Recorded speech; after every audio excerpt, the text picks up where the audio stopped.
Hello viewers, myself Pratap. Here we will discuss some of the interesting writings from English literature which are taught in English honors in the new CBCS syllabus pattern of Bird 1 University. Here I will not deal with what is literature. Rather, I will be discussing some of the marvelous examples. Shakespeare is a famous name in English literature. So, here I will start with one of his famous writings, Macbeth. Before directly going into the play, let us first discuss some of the important topics. So, let's begin.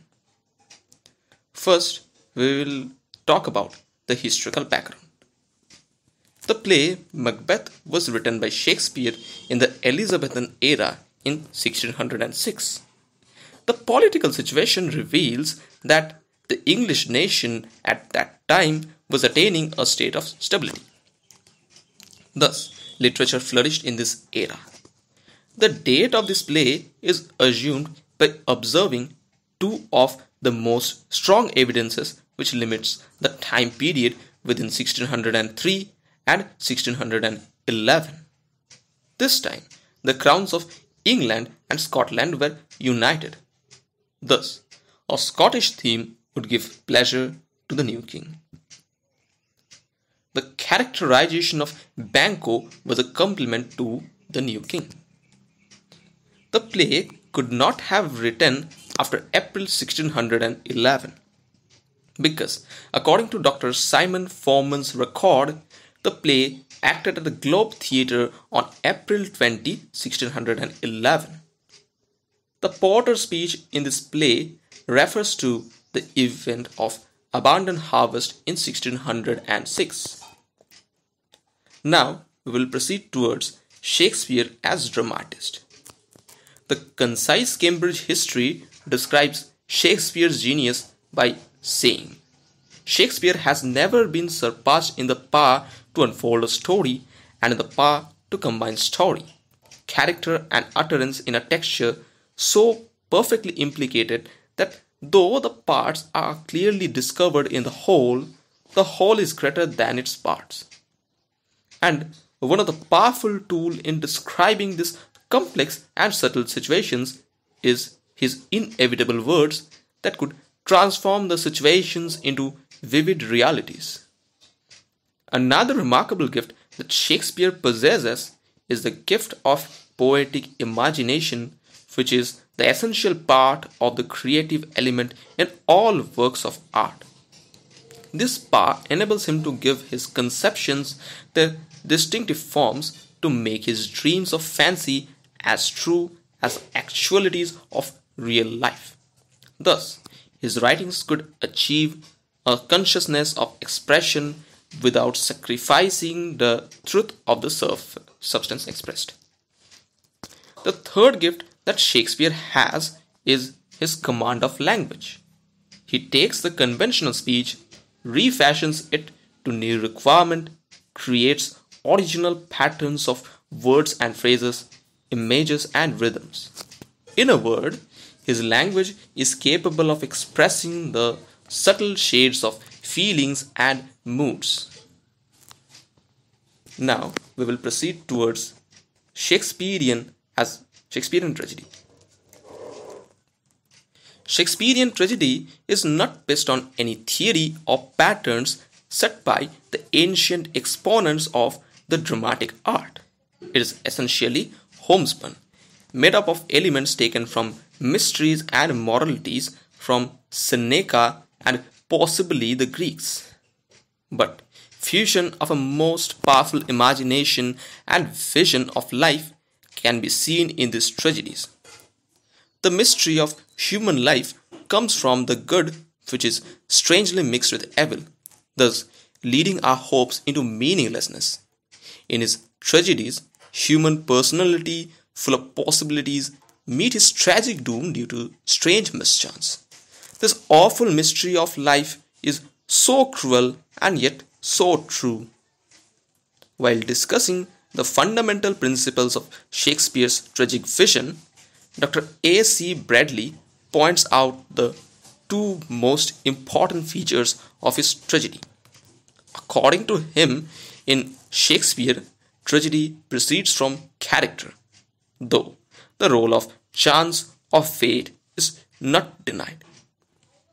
Secondly, Shakespeare's tragedies depict two kinds of conflicts, the outward and the inward.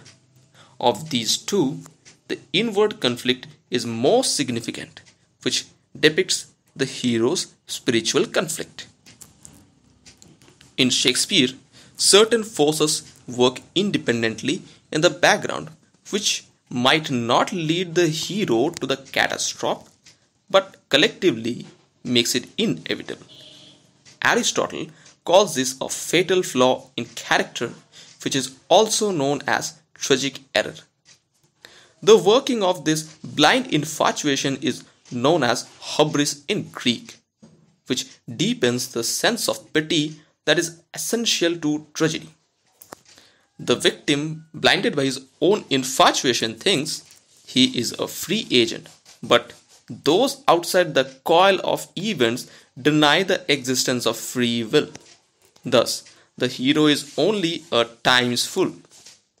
The balance between destiny and free will is a significant character of Shakespearean tragedy.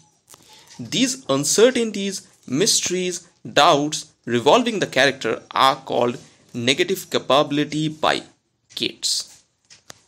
Shakespeare objectifies the inner workings of character through both natural and supernatural agents. The comic scenes and irrelevant characters serve to illuminate the heart of the tragedy.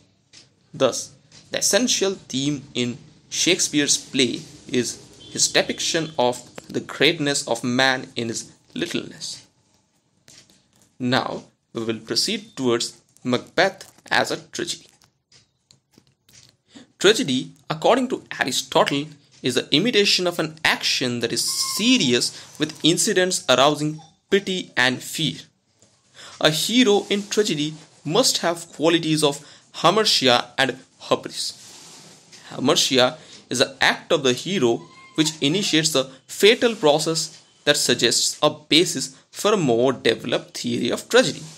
This moral downfall may be due to a simple mistake over identity or maybe as large as delicate crime or sin, but is always horrifying out of proportion to the consequences of pain and destruction. Hubris is the excessive pride of the hero which results finally in his own destruction unknowingly. All this is true in Macbeth. With the serious action of King Duncan's murder, his tragic downfall arouses a sense of pity. Aristotle says that to overthrow a bad man is not a tragedy.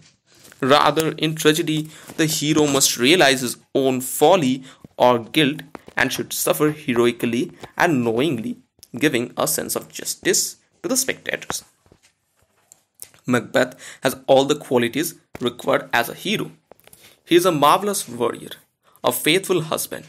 He has all the potentials to achieve a golden future.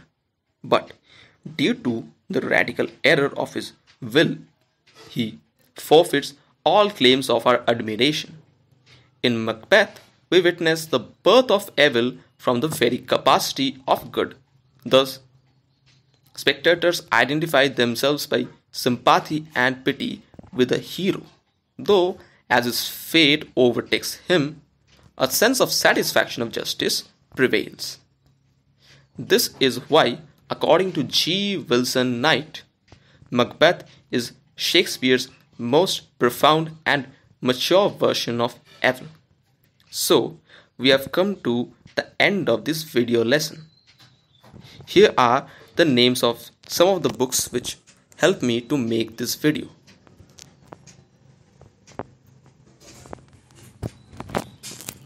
Thank you. We will meet soon in the next video.